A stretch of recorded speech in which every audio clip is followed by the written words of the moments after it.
I think we're live. Alright.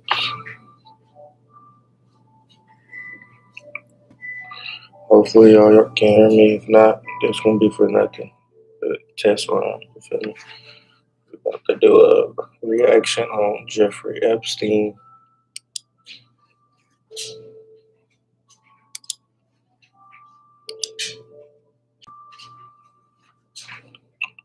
Let's see what it's talking about.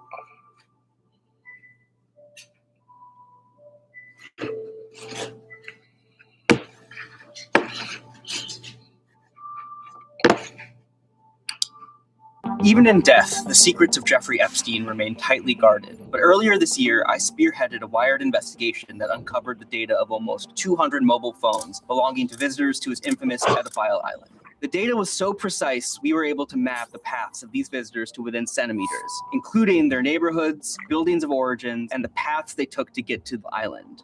These digital trails document the numerous trips of wealthy and influential individuals, seemingly undeterred by Epstein's status as a convicted sex offender. Wired's analysis of the data is ongoing, and it raises profound questions about privacy and surveillance. This is Epstein Island's secret data on the grid.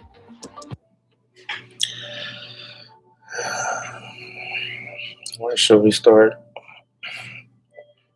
That's just crazy that a motherfucker can have a whole island and be just doing crazy shit. You got a whole island and you choose to be trafficking minors and shit. It don't make sense to me.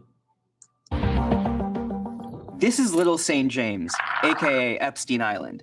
These red dots on the map represent some of the 11,279 coordinates I obtained. They were left exposed online by a location data broker with ties to the Defense Department called Near Intelligence. Between 2016 and Epstein's final arrest in 2019, Near collected data on more than 200 cell phones that visited the island.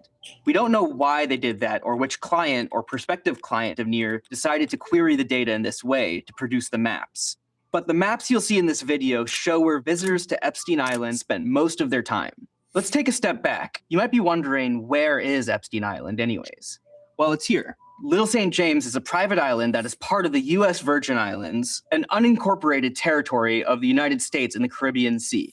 Epstein purchased Little St. James in 1998 for $7.95 million.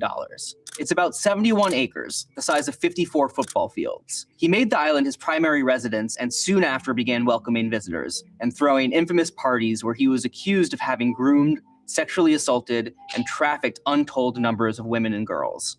The map.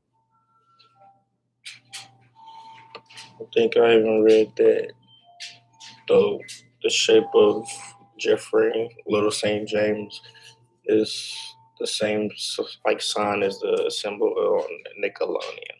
Like it's like a whole theory to it. Maps of the data collected by Near, and which we at Wired recreated here, indicate the most visited spots on the island.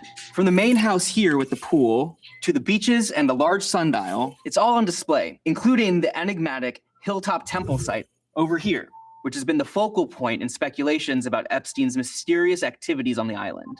But the tracking of phones wasn't contained to Little St. James. Surveillance continued long after the visitors left.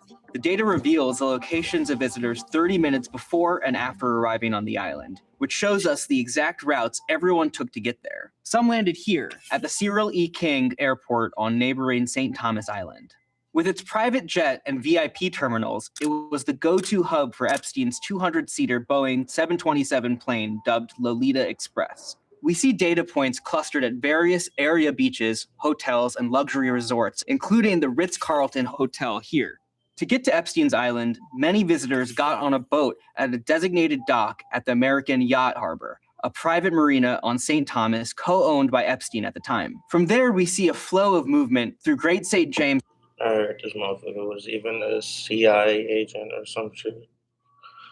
Y'all drop in the comments and let me know if y'all heard that. Island, the larger island just to the north, which Epstein purchased in 2016 for $22 million.